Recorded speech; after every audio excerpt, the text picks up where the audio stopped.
Hey everybody, I'm Brahm from Learn with Brahm, and today I want to talk to you about the stepper motor. Let's see here.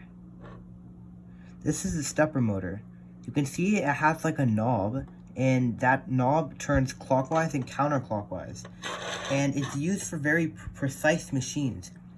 So you can see it has an Elegoo microprocessor here. Sorry about the wires. And I have it hooked up. I actually have it hooked up to the stepper motor driver, or the module. You can see that it has all these pins that connect to the stepper motor. So all these wires basically do is they're from each of the coils inside of the stepper motor. So the stepper motor works by energizing these different coils so it can spin clockwise or counterclockwise at specific intervals. So this stepper motor has a module that allows it to connect to the microcontroller. And you can see that it has 4 pins here, and each of them corresponds to one of the coils. So you can see the orange, blue, yellow, and the turquoise sort of. And those go into these specific pins here in the microcontroller. Or right here. And then we also have the input voltage here, which is 5 volts for the specification of this stepper motor. You can see it says 5 volts DC.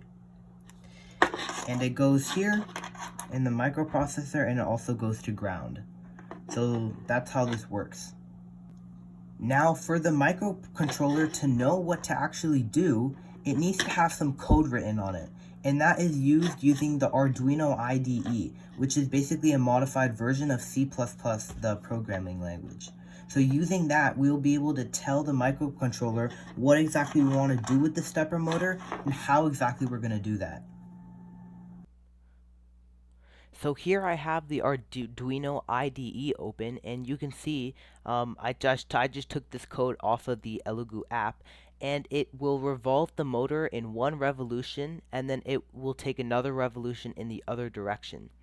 So here I just include a library, and then I make our variables, and then in the setup we set this, we initialize it, and then in the loop we continue this, and we have a delay.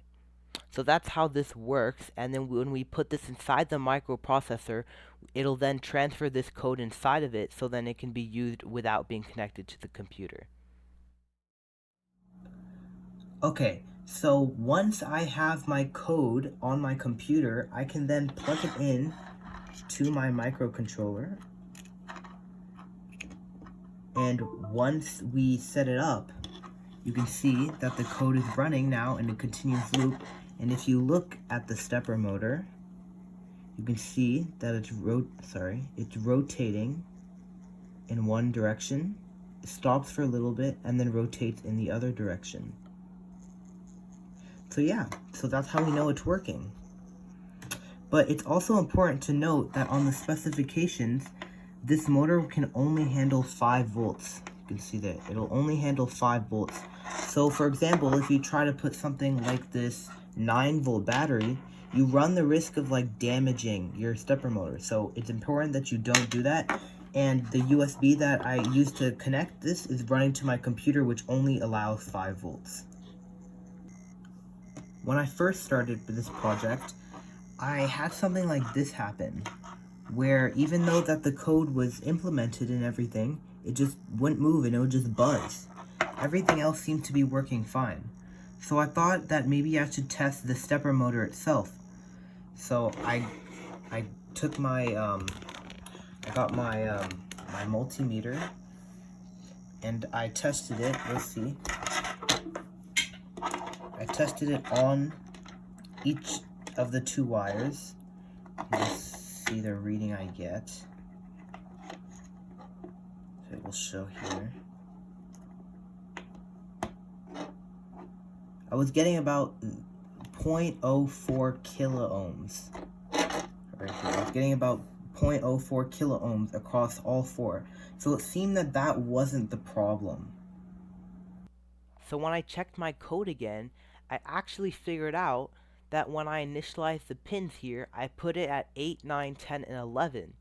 But I realized that the problem with this is that since the coils are alternating, meaning that coil A will be across from coil C, I figured out that if I had coil 8 and coil 9 energized at the same time, they would be pulling from opposite ends of the motor, and so it would just buzz and it wouldn't move. So then I realized that the trick to fixing it is I had to switch 9 and 10. So it would have to energize 8 and 10 and 9 and 11 to get the stepper motor to work correctly. And that ultimately fixed the issue that I had for quite some time.